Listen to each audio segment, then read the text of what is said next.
Hello, Panther fans, and welcome to our senior reflections as we reflect on the careers of these three individuals who have been part of this Panther women's basketball program at least over the last couple of plus seasons.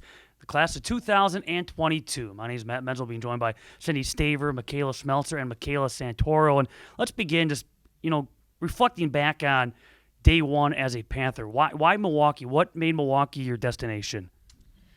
Yeah, I guess I just loved the family atmosphere that was here, and I just remember on my visit, the team was just like so close, and it felt real. It didn't feel fake compared to other places that you visit, and obviously Milwaukee's just a great town to be in. So And Mick, you've been here now, at least with this program, over the course of 6 seasons. Why Milwaukee? Yeah, I chose Milwaukee just because, like Sid said, the family atmosphere that we have. And really, it came down for me was to be able to play two sports. But yeah, just close to home, love the team, love the coaches and stuff like that. So And for Q, she came in prior to last season, a transfer from Winthrop. Why Milwaukee? My recruiting process was different because it was all on Zoom. So I was transferring specifically for basketball reasons, and I could just tell the coaching staff had so much knowledge and that they truly cared about me and my future, regardless if it was going to be at Milwaukee or not. So it just felt like the right fit. When you think back to your time as a Panther, when you reflect on some of the memories, some of the individual performances, what games, maybe individually or as a team, stand out at least to date? that's a good question. I think all the Big Ten opponents going to those arenas, that was really cool. Just felt like you're on a big stage, and honestly, every single big game like that, we either won or we only lost by a few points. So it just shows how good our program is here as a mid-major. So I would say that. Always fun to beat Green Bay. I can't say it's not. But yeah, I would say that. Is there one game, at least for you, based on your performance, that stand out among the rest? I honestly don't remember I don't remember. I really can't pick a performance now. As far as your favorite game or favorite performance? yeah, I think Marquette last year was my favorite game because we always play them and they're such a good team and I haven't beaten them yet. And I remember the first half we were just like, what is going on? Yeah. We were so pumped. And I wanted to beat them once and we did that. So yeah. And Q, for you in your couple of years with the Panthers? Yeah, I would also say Marquette last year. I just think the energy we had in that gym was something I've never experienced before. The amount of goosebumps I had throughout the game was just ridiculous. And I don't really understand the rivalry because I was only here. That was my first year. I could just feel it when I walked in the gym, how they kind of felt like they were gonna stomp on us, and it just felt a little disrespectful. So I think, yeah, but we did go in at half, and we're we're up by 20, but no, it was amazing. Well, you bring up last season, I guess, for all three of you. Obviously, you had the opportunity to come back for an extra year. You all took advantage of that, and here you are for this 2021-22 campaign. But how unique was last season in the sense that, okay, you had some of those big wins, but you did it essentially in an empty gym, having to bring, as the Panthers call it, that Benergy on a nightly basis? I guess we'll start with you this time, Okay. Q. We'll come this way. Yeah, a concept we've kind of gotten into this year is just us, and I felt like we had that a lot last year. I mean, it was really us. We didn't have the fans or anyone else coming in. So it's just us supporting each other no matter what and sticking together. Yeah, backing off of that, we were just so bought in and we got along so well. And there were just a lot of key pieces that everything fell together in that season. And a lot of it had to do with probably COVID. Our focus was mainly basketball, and that's really all we had. But yeah, we just stayed together for the full season. Yeah, I mean, everything they say is absolutely true.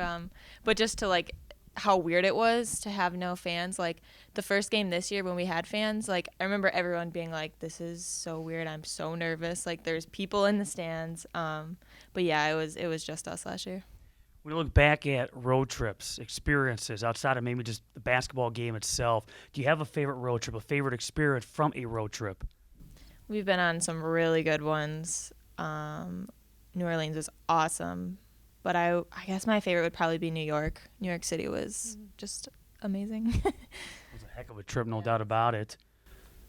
Oh, man. Yeah, I think as of late, New York City was probably my favorite. But also, I don't know if you were here, but when we went to Vermont, that was a really cool trip too. But yeah, we've been on so many cool trips. Yeah, that Vermont trip back during the 2016-17 season. It's an easy question for me because we didn't travel any last year, really. But I would have to say Florida. I mean, I love the ocean. And I love like the South. So. How about the Awesome. Dolphins? That was dolphin amazing. cruise and seeing the Yes. dolphins just following the boat. Yeah. I mean, just when we thought we weren't going to see any dolphins, they just kept following like the boat. 20. Yeah, it was awesome.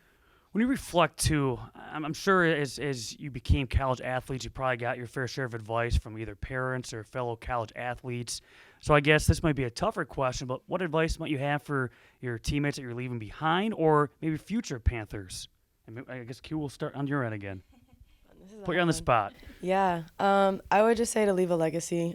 Continue with, setting that culture. We always have like a standard of culture and just like instilling that in future Panthers to come. Mine would be to just, stay present. And just like there's going to be so much thrown at you, especially like freshman year. And it'll be easy to, I don't know, dwell in the past or look too much in the future. So just honestly living day by day and enjoying the process as well with that.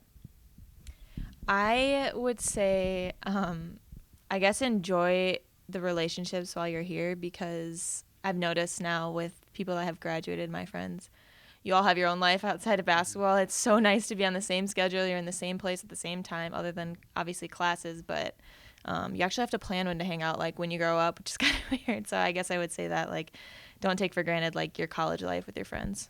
Well, that brings me to my next question, and to piggyback off that a little bit, obviously you're in the here and now right now as we tape this. Basketball season still has a couple of weeks remaining, and you guys are about to enjoy your second senior night. But when you look at life after basketball, what does that look like?